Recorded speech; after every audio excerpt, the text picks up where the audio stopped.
Halo semuanya, selamat datang dalam pembelajaran hari ini. Pada kesempatan ini, kita akan membahas sebuah topik yang sangat penting yang perlu kita harus ketahui dan harus kita pelajari, yaitu perencanaan pembelajaran sebagai sistem. Sebagai mahasiswa, khususnya calon guru atau pendidik, kemampuan memahami perencanaan pembelajaran sebagai sistem adalah fondasi utama untuk menjadi pengajar yang profesional. Jadi teman-teman, pentingnya kita harus belajar untuk mengetahui bagaimana perencanaan pembelajaran sebagai sistem itu dalam kehidupan kita sehari-hari. Pembelajaran yang baik tidak terjadi secara kebetulan, tetapi melalui perencanaan yang matang, terarah, dan sistematis. Karena itu teman-teman, hari ini kita akan mempelajari apa itu perencanaan pembelajaran, mengapa ia disebut sebagai sistem, apa komponen-komponennya, ciri-cirinya, dan bagaimana proses perencanaannya dilakukan. Jadi mari teman-teman kita fokus bersama-sama untuk memahami pembahasan kita pada hari ini. Oke, sekarang kita masuk dalam pengertian perencanaan pembelajaran. Pengertian perencanaan pembelajaran adalah proses sistematis dalam menentukan tujuan pembelajaran, bagaimana kita memilih materi, bagaimana kita menentukan metode, bagaimana kita menentukan strategi, apa media yang kita gunakan, serta apa bentuk evaluasi yang akan kita gunakan dalam proses belajar mengajar. Lalu, kenapa disebut sistematis? Dia disebut sistematis karena perencanaan itu tidak dilakukan secara spontan, tetapi melalui langkah-langkah tertentu yang saling berhubungan satu sama lain. Tujuan menentukan materi menentukan metode menentukan media menentukan evaluasi, semuanya saling terhubung. Jadi, pentingnya kita mempelajari ini sebagai fondasi utama dalam hidup kita sebagai calon guru atau pendidik di masa depan. Perencanaan pembelajaran juga memastikan bahwa guru tidak mengajar sembarangan. Dengan perencanaan yang baik, pembelajaran itu akan terlaksana dan akan menjadi terarah, menjadi efisien, dan berdampak bagi peserta didik. Oke teman-teman, sebelum kita masuk ke dalam pembelajaran sebagai sistem, namun sebelum itu mari kita pahami terlebih dahulu apa itu sistem. Jadi teman-teman, sistem itu adalah keseluruhan yang terdiri dari berbagai komponen yang saling terkait dan bekerja sama untuk mencapai tujuan tertentu. Nah, di dalam sebuah sistem ada bagian-bagian yang saling mendukung, ada alur yang teratur, ada tujuan akhir yang ingin dicapai, dan hasil sistem bergantung pada kualitas dari tiap komponennya. Jadi, apa sih contoh sistem itu dalam kehidupan kita sehari-hari? Yaitu sistem itu seperti tubuh manusia yang terdiri dari organ-organ yang berbeda tetapi saling mendukung. Sistem juga seperti sekolah yang terdiri dari kurikulum, guru, siswa, sarana, dan aturan. Jika salah satu atau satu bagian dari ini rusak atau tidak berfungsi, maka sistem itu tidak akan berjalan dengan baik.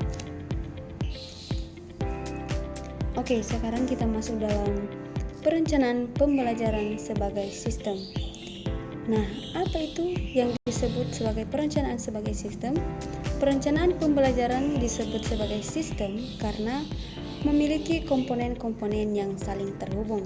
Seperti yang telah kita jelaskan dari atas tadi, bahwa dia terdiri dari komponen-komponen yang saling terhubung. Tidak ada bagian yang berdiri sendiri, semua berfungsi sebagai satu kesatuan untuk mencapai tujuan pembelajaran. Jika tujuannya tidak jelas, maka materi pasti tidak tepat. Jika materi tidak tepat, maka metode menjadi salah. Jika metode tidak tepat, media jadi tidak relevan. Jika media tidak sesuai, evaluasi juga pasti tidak mengukur dengan baik. Karena itu teman-teman, perencanaan pembelajaran harus dilihat sebagai sistem yang utuh dan tidak bisa dipisah-pisahkan. Jadi pentingnya kita harus mempelajari perencanaan pembelajaran sebagai sistem ini sebagai pedoman kita. Komponen-komponen sistem pada perencanaan pembelajaran meliputi yang pertama, tujuan pembelajaran, yang kedua, materi pembelajaran, yang ketiga, metode dan strategi, yang keempat, media dan sumber belajar, yang kelima, penilaian atau evaluasi, yang keenam, analisis peserta didik, dan yang ketujuh adalah langkah-langkah pembelajaran. Dan semua komponen ini saling memengaruhi. Oke, sekarang kita masuk dalam komponen pembelajaran. Mari kita bahas tiap komponen itu secara lebih lengkap. Yang pertama adalah analisis peserta didik. Sebelum menentukan apapun dalam pembelajaran, kita perlu mengenal bagaimana peserta didik yang kita didik, yaitu dengan bagaimana kemampuan awal mereka, apa minat mereka, kebiasaan belajar mereka harus kita ketahui, bagaimana latar belakang budaya dan sosial mereka, serta gaya belajar mereka. Analisis ini penting agar pembelajaran tetap terlaksana dengan baik dan dapat tercapai dan tepat sasaran dan tidak salah arah. Yang kedua adalah tujuan pembelajaran. Apa itu tujuan? Tujuan adalah arah utama dari proses pembelajaran. Tujuan itu harus spesifik, terukur, dapat dicapai, realistis, dan berbatas waktu. Apa sih contoh tujuan itu? Contoh tujuan itu adalah siswa mampu menjelaskan konsep pencemaran lingkungan dan memberikan 2 contoh nyata dalam kehidupan sehari-hari. Yang ketiga adalah materi pembelajaran. Materi yang kita buat harus sesuai dengan tujuan yang kita buat dari awal. Tidak boleh terlalu sedikit atau terlalu banyak. Kriteria materi yang baik adalah yang pertama sesuai kurikulum, yang kedua relevan dengan perkembangan peserta didik, yang ketiga memiliki nilai manfaat, dan yang keempat adalah mendukung pencapaian kompetensi. Selanjutnya yang keempat adalah metode dan strategi mengajar. Apa itu metode? Metode adalah cara penyampaian dan strategi adalah rancangan. Contoh dari metode itu adalah ceramah, ada diskusi, ada tanya jawab, ada demonstrasi, ada eksperimen, ada problem based learning, dan ada project based learning. Dan selanjutnya adalah pemilihan metode juga harus sesuai dengan tujuan yang kita buat, materi yang kita buat, dan bagaimana kita menyesuaikannya dengan karakter peserta didik. Yang kelima adalah media dan sumber belajar. Apa itu media? Media adalah alat bantu kita dalam pembelajaran. Dia dapat membantu kita dalam proses penjelasan pembelajaran yang kita paparkan kepada peserta didik. Contoh media yang kita perlu gunakan yaitu ada video, ada gambar, ada presentasi, ada alat peraga, ada aplikasi belajar, dan bahkan lingkungan sekitar kita. Itu juga bisa menjadi media dalam proses pembelajaran kita. Selanjutnya, sumber belajar itu dapat berupa dari buku, internet, narasumber, atau pengalaman nyata. Media dan sumber itu harus membentuk peserta didik memahami lebih mudah materi yang kita sampaikan.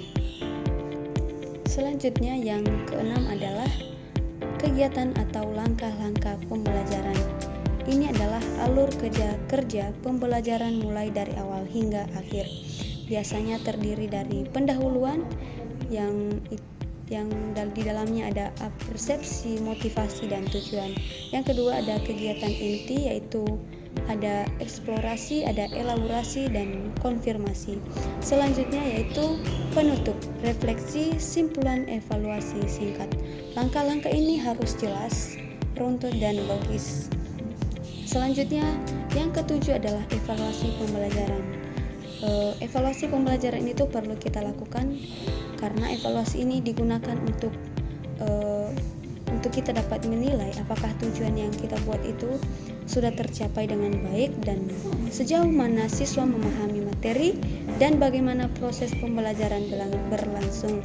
Selanjutnya ada beberapa teknik evaluasi, yaitu ada tes tertulis, ada tes praktik, ada observasi, ada penugasan, dan ada portofolio.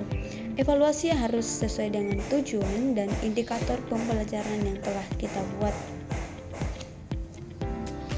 Nah, teman-teman, selanjutnya bagaimana kita mengetahui ciri-ciri perencanaan pembelajaran sebagai sistem? Ada beberapa ciri-cirinya, itu yang pertama terintegrasi, yang artinya semua bagian itu saling mendukung. Yang kedua bersifat holistik, artinya melihat pembelajaran secara menyeluruh bukan terpisah. Yang ketiga terencana, ada alur kerja bukan spontan. Yang keempat konsisten, setiap keputusan didukung tujuan pembelajaran. Yang kelima adalah fleksibel, artinya dapat disesuaikan dengan kondisi peserta didik yang kita ajar pada saat itu. Yang keenam adalah berorientasi pada hasil, artinya fokus pada pencapaian kompetensi bukan aktivitas belaka. Nah, teman-teman, selanjutnya kita masuk dalam langkah-langkah menyusun perencanaan pembelajaran. Nah, bagaimana kita menyusun perencanaan pembelajaran? Apa sih langkah-langkah yang harus kita lakukan? Berikut ada beberapa alur sistem yang harus kita ketahui. Yang pertama adalah ada analisis kebutuhan, yang kedua menentukan tujuan, yang ketiga menentukan materi, yang keempat memilih metode, yang kelima menentukan media, yang keenam menyusun langkah-langkah pembelajaran, yang ketujuh menentukan evaluasi, dan yang kedelapan adalah merevisi jika diperlukan. Ini menunjukkan bahwa perencanaan bersifat sistemik, bukan satu kali selesai, tetapi selalu diperbaiki. Nah, jadi teman-teman, sekian dari pembahasan kita pada saat ini. Jadi dari pembahasan di atas, dengan memahami perencanaan pembelajaran sebagai sebuah sistem, kita sebagai mahasiswa dapat melihat bahwa tugas guru bukan hanya mengajar, tetapi bagaimana kita dapat merancang pengalaman belajar yang efektif, yang terstruktur, dan memberikan hasil yang nyata bagi peserta didik yang kita ajar. Perencanaan yang baik juga dapat menghasilkan pembelajaran yang baik, dan pembelajaran yang baik menghasilkan peserta didik yang berkembang. Karena itu teman-teman, mari kita mengembangkan pemahaman kita tentang perencanaan pembelajaran sebagai sistem, supaya itu menjadi pedoman, dan itu adalah langkah awal bagaimana kita menjadi pendidik yang profesional. Terima kasih sudah mengikuti materi ini. Semoga bermanfaat dan membantu Anda dalam studi Anda. Terima kasih, Tuhan Yesus memberkati.